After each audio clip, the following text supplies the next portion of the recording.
আজ মোহনবাগান দিবস আর মোহনবাগান দিবস উপলক্ষে বিশেষ অনুষ্ঠানের আয়োজন রয়েছে। মোহনবাগান লেন থেকে ক্লাবের তাঁবু পর্যন্ত শোভাযাত্রা হবে। মোহনবাগান রত্ন পাচ্ছেন সৌরভ গঙ্গোপাধ্যায়। সরাসরি আপনাদের নিয়ে যাব, আমাদের প্রতিনিধি অনির্বাণ বিশ্বাস রয়েছেন। অনির্বাণ, সকাল থেকে একেবারে মোহনবাগান ক্লাব তাঁবুতে উৎসবের মেজাজ।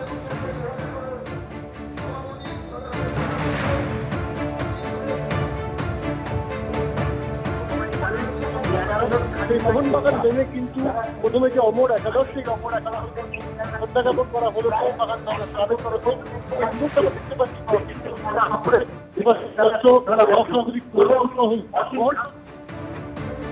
অনির্বাণ, স্পষ্ট করে শোনা যাচ্ছে না তোমার কথা। যোগাযোগ করার ফের একবার চেষ্টা করব আমরা। মোহনবাগান ক্লাব তাঁবুর ছবি আপনারা ইতিমধ্যেই দেখতে পাচ্ছেন, যেখানে অতীন ঘোষ তিনি বক্তব্য পেশ করছেন, কুণাল ঘোষ উপস্থিত রয়েছেন। আজ মোহনবাগান দিবস, মোহনবাগান রত্ন দেওয়া হবে সৌরভ গঙ্গোপাধ্যায়কে। অনির্বাণ বিশ্বাস রয়েছেন আমাদের সঙ্গে। অনির্বাণ,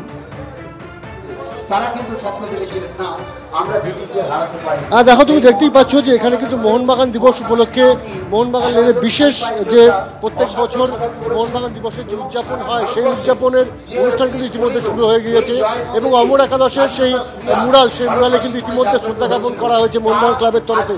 দেবাশিস দত্ত থেকে অতীন ঘোষ, কুণাল ঘোষ প্রত্যেকে উপস্থিত রয়েছেন এবং এরপরই কিন্তু পরবর্তী পর্যায়ের যে অনুষ্ঠান সেগুলো হবে কিন্তু মোহনবাগান টেন্ট অর্থাৎ মোহনবাগান ক্লাবে।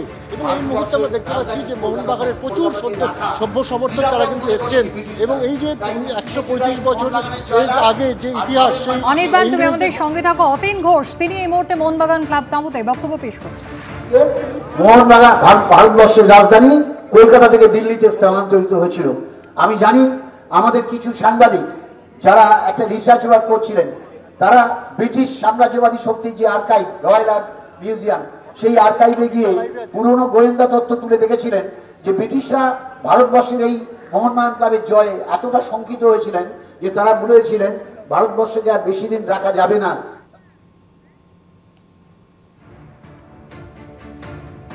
আসছে পরের খবরে। গাড়িতে তেল ভরানোর ভুয়ো বিল দেখিয়ে সরকারি টাকা আত্মসাতের অভিযোগ উঠল পূর্ব মেদিনীপুরের চণ্ডীপুর পঞ্চায়েত সমিতির প্রাক্তন সভাপতির বিরুদ্ধে।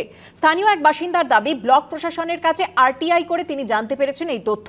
যদিও অভিযোগ অস্বীকার করে পঞ্চায়েত সমিতির প্রাক্তন সভাপতি এবং পূর্ব মেদিনীপুর জেলা পরিষদের বর্তমান শিক্ষা কর্মাধ্যক্ষ অপর্ণা ভট্টাচার্য। পদে থাকাকালীন পঞ্চায়েত সমিতির প্রাক্তন সভাপতির গাড়িতে তেল ভরানোর ভুয়ো বিল দেখিয়ে সরকারি খাতে লক্ষ লক্ষ টাকা আত্মসাৎ করেছেন, এমনই অভিযোগ পূর্ব মেদিনীপুরের তৃণমূল পরিচালিত চণ্ডীপুর পঞ্চায়েত সমিতির প্রাক্তন সভাপতির বিরুদ্ধে। 5 বছরে প্রায় 22 লক্ষ টাকা খরচ হয়েছে শুধুমাত্র তার গাড়িতে তেল ভরাতে। স্থানীয় এক বাসিন্দার দাবি, আরটিআই করাতেই সামনে এসেছে এই বিস্ফোরক তথ্য। অভিযোগের তীর পঞ্চায়েত সমিতির প্রাক্তন সভাপতি এবং পূর্ব মেদিনীপুর জেলা পরিষদের বর্তমান শিক্ষা কর্মাধ্যক্ষ অপর্ণা ভট্টাচার্যের দিকে।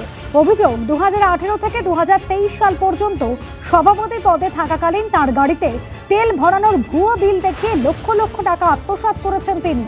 সরকারি খাতের টাকা নয়-ছয় করার অভিযোগ তোলা হয়েছে তার বিরুদ্ধে। আর এই অভিযোগ করেছেন এলাকারই এক বাসিন্দা সুপ্রভাত পাত্র। তার দাবি, সম্প্রতি তিনি ব্লক প্রশাসনের কাছে আরটিআই করে জানতে পারেন 2018 থেকে 2023 সাল পর্যন্ত তৎকালীন পঞ্চায়েত সমিতির সভাপতির গাড়ির জন্য 21,45,720 টাকার তেল কেনা হয়েছে।